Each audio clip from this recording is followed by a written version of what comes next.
Right, so pretty quick I center and then open to the right thickness, and then I'm using the fingertips, this part here, to kind of compress the base from the center toward my right to the right hand side, and slowly moving. And also I had my base a little bit wider, and even when you open it, a little indentation here.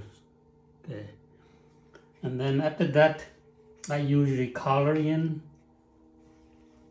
to make my cylinder a little bit narrow.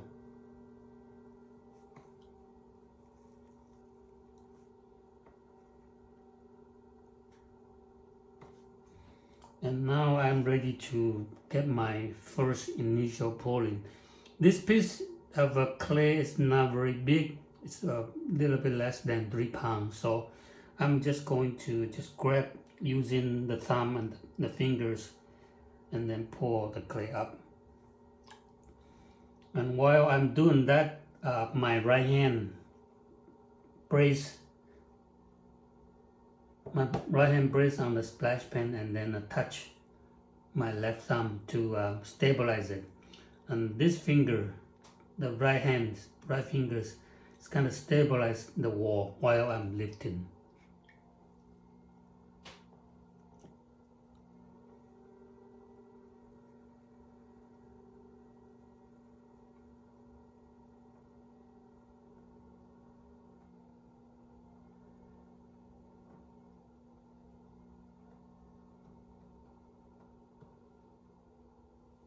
Okay.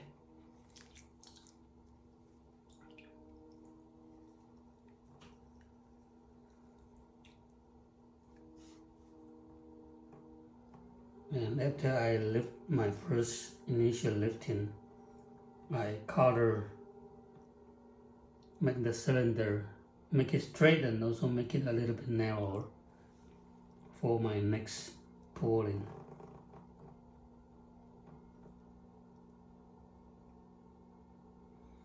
In the meantime, I'm making the surface a little bit slippery by applying the slip on the surface.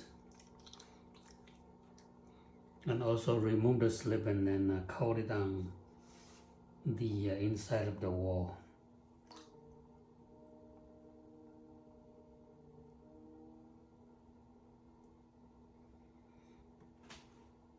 Right, so now my next lifting,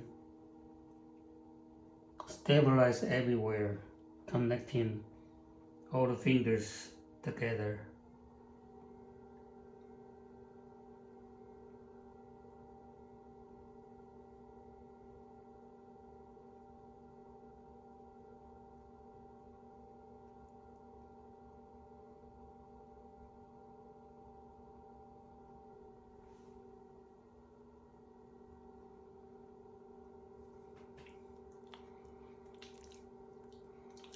I usually like to pour the slip of my finger,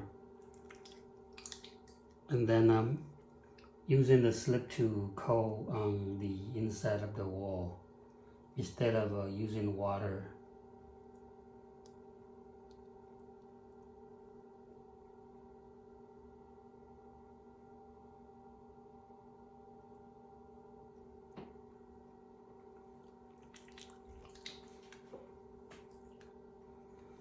And for the outside, it's easier. Just get my finger in the bucket of water and just put the water on the surface.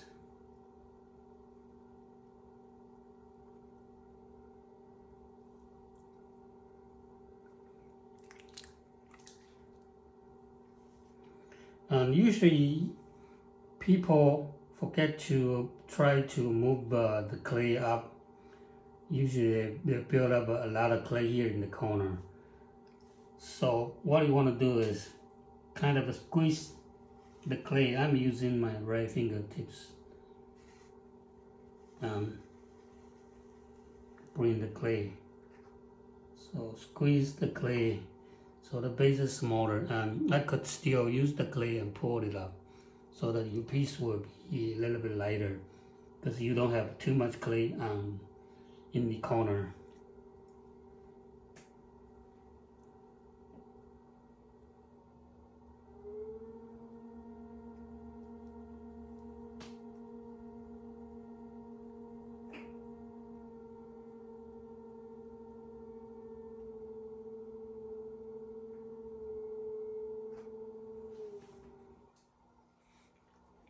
And you can see that the clay here is wobbly, meaning it's a lot of torque, and that's because the clay, if the clay is wet, and you have a lot of pouring, so you create a ripple here. And usually that's when the clay tells me stop pulling me up, otherwise I will collapse. Okay, so I usually pour not quite like this. Okay, this is very worse already, but you could get it back by just applying the rip to make it straight.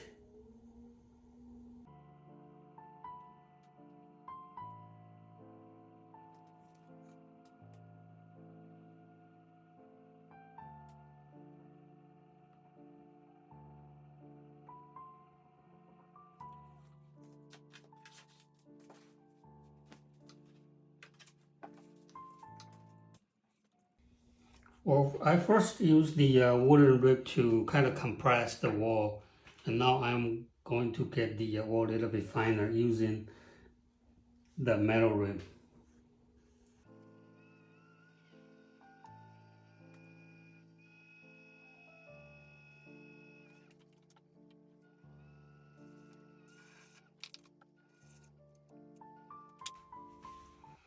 So before I apply the sodium silicate, I like to get some texture.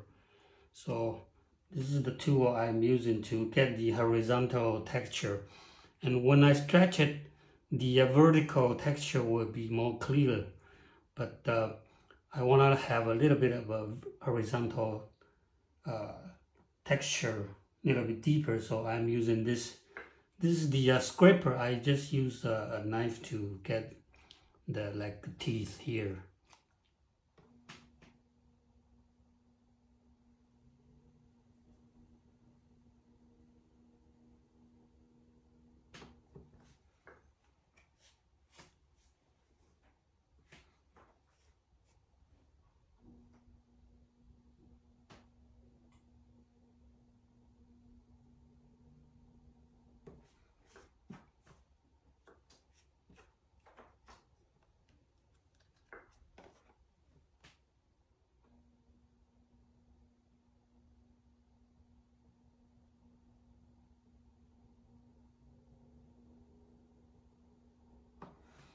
I'm leaving this portion here maybe an inch and a half, 2 inch, without putting any texture. And while I'm brushing the sodium silicate, I will avoid brushing silicate or sodium silicate here, so that this part will be easier for me to close it and still have some clay there to work with.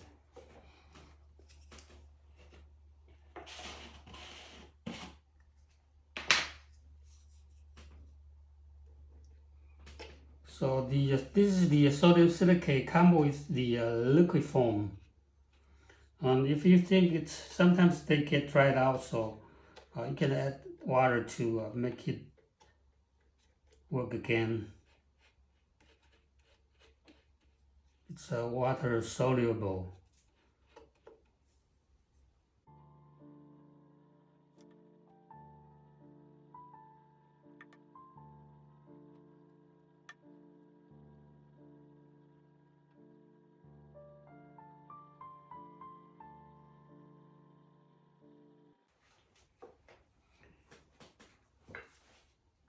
Right, so after brush the sodium silicate, after getting the texture, brush the sodium silicate.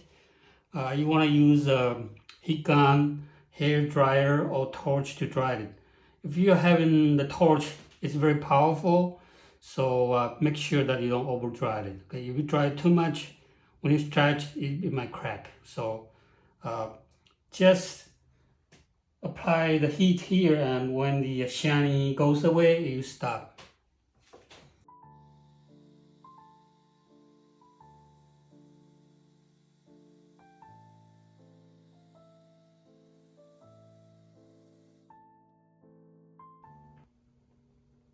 Right, the very shiny spot is going away, so I think this is fine.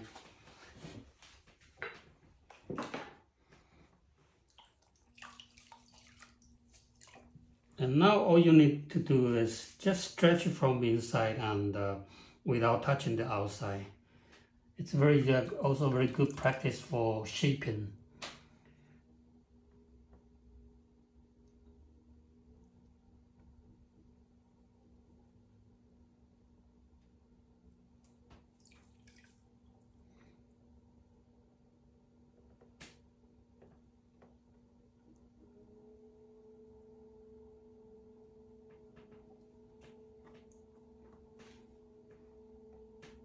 So when you are shaping, usually you want to use this part here, the pad. Don't try to use the fingernail. Okay? Don't use the nail to touch it. So it's using the pad to push, slightly curving your fingers, and then push it out. And you want to do this slowly, little by little.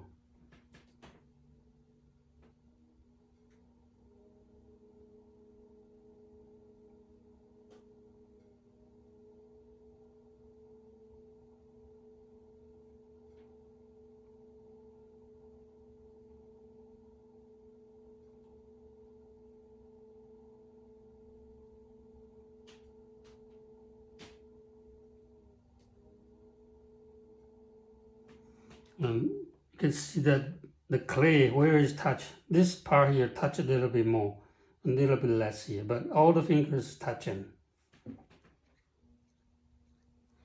And then we'll make sure the inside is slippery while you are stretching it.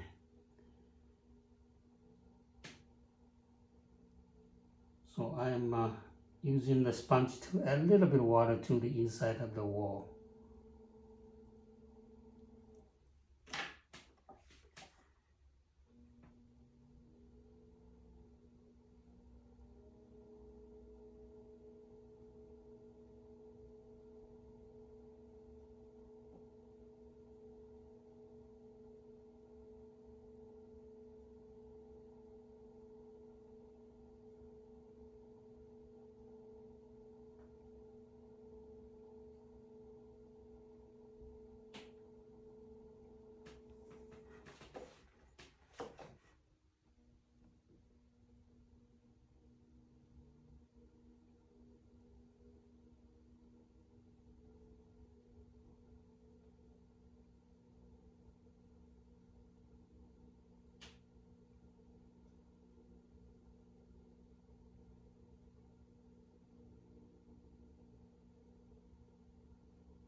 So I keep on checking the profile of the curve, see if it's following all the way through.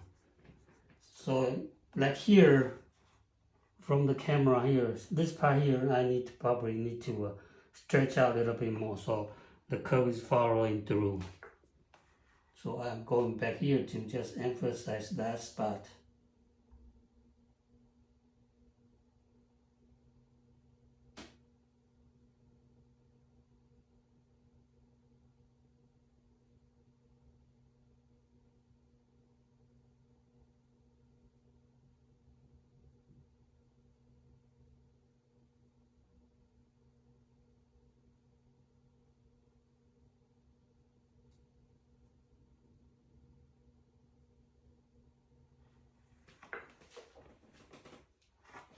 Maybe here I need to push it out a bit more so that the whole curve follow through. So I am coming back here to push out this spot here.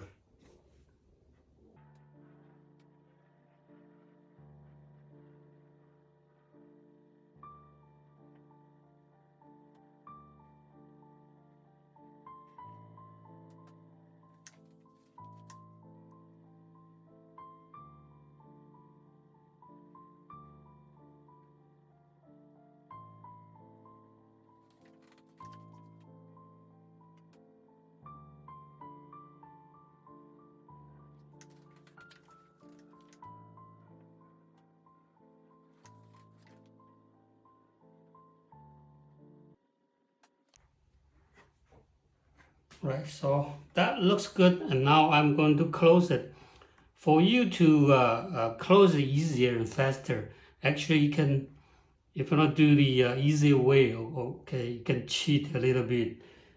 Just apply a little bit of heat here to stabilize the wall, and then it will be a lot easier for you to try to close the top. So let me just show you how to do that.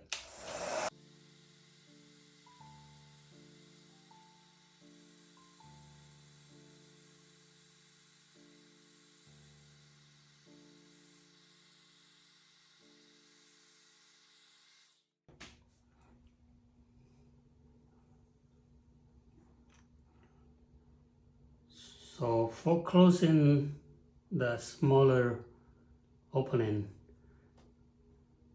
I'm applying a little bit of water to lubricate. And I don't want to have too much water drip on here, so I'm using a sponge to just touch up the spot.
Right. So you saw me do the whole process. When I'm starting to close it, I kind of pour up and then pour into the center, and then slowly squeeze it, make it smaller and smaller, and squeeze it, do little by little. And the key of making something small and tall, you want to speed up the wheel a little bit, okay? Make the wheel spin a little bit faster, okay? And a lot of lubrication, okay? Not too much of the friction. If you have too much friction, the next is easy to get ripple and then tear apart.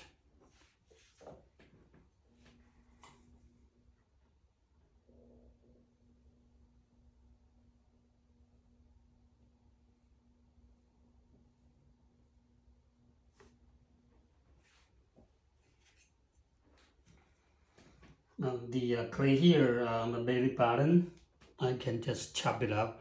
I don't usually mention this to you. This knife, it's a regular wooden knife, but I use the sandpaper to sand it down, so this part here is very sharp, okay, very sharp. So I'm holding this using the sharp. It's just like a knife, and then just pierce it at an angle, and then all the way till I touch the bed, and then pull out. And using my number 10, this number 10 is also very useful tool. it's very thin, and then it's just undercut it.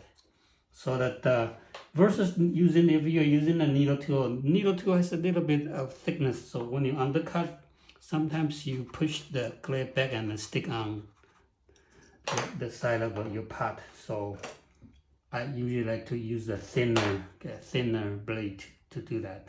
So let me show you how I do it. Hold the tool very steady. I'm using my both hand. So if you have the top view, you can see it. Hold it steady, both hand, and brace the arm here on the splash pan, and then just cut it in an angle. Just follow the angle of the curve.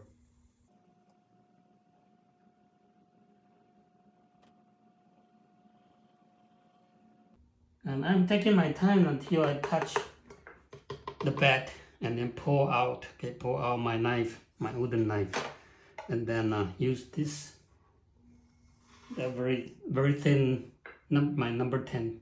Okay, and just push that so that it's almost horizontal against the back, and then just cut it until you see the tip of the needle, and let it go for a run, for rotation around it, and then just cut here. And it's very easy to separate because the clay doesn't stick back onto the wall, so you will have a very nice clean base.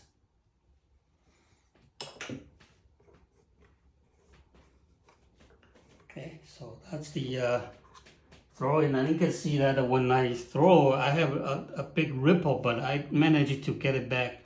Okay, just use the wooden rib to compress. When I make it straight, the wooden rib to hold against it, and then make this part here straight again. Right, so this is about not quite 2 pounds and 13 ounces, so not a very big size, but it's a very good practice for smaller size using this technique, the sodium silicate. Hope this demonstration helped, and see you next time.